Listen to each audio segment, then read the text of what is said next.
Gusto ko lang maki-extra dito. Kumustahin kayo bago ako umuwi. At pinuntahan ko ang ating mga kababayan, mga kailyan ko, ng mga Ilocano, mga Waray, mga Bisaya sa UK at pati na rin sa Italy. Napakarami po nila at iba't iba yung problema nila.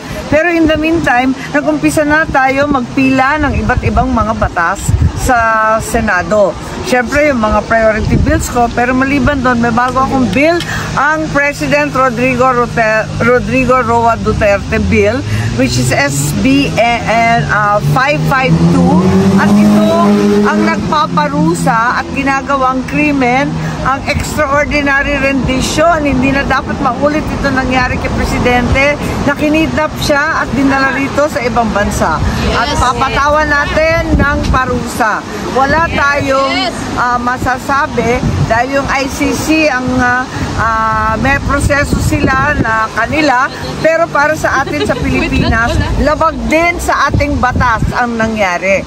Kaya kailangan managot. Ikalawa, may ombudsman case na nakatenga.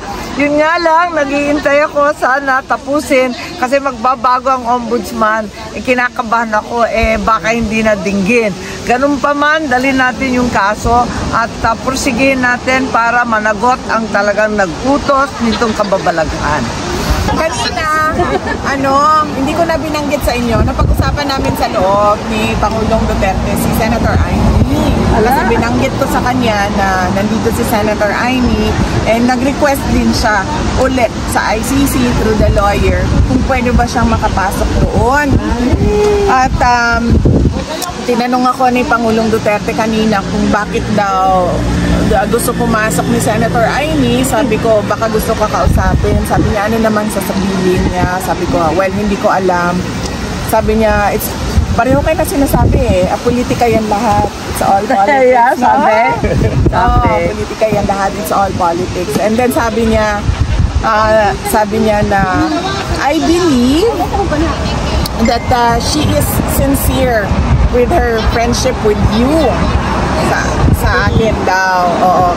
Kasi sabi niya, pwede naman siyang hindi makipagkaibigan sa iyo pero nakikipagkaibigan siya sa iyo.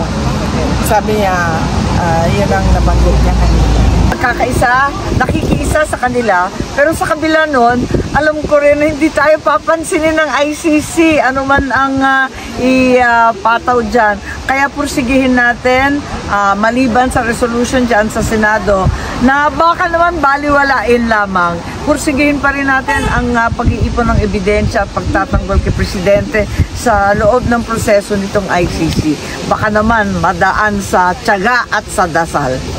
I think Senator Robin has already initiated an investigation. Yun ang nabasa ko sa dyaryo pero hindi pa kami nagkakausap.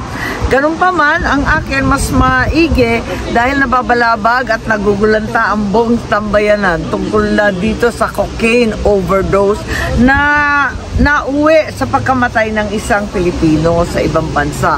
Ang laking kahihiyan at ang balita, may mga opisyal sa event na yon dahil Manila Film ang talagang pinopromote nila. Kaya kinakailangan alamin natin kung ano nangyari. Sa Malacanang naman ako nananawagan na kung maaari ipaliwanag nila para yung inosente hindi pagbintangan at yung may kasalanan o yung may accountable baga kinakailangan managot.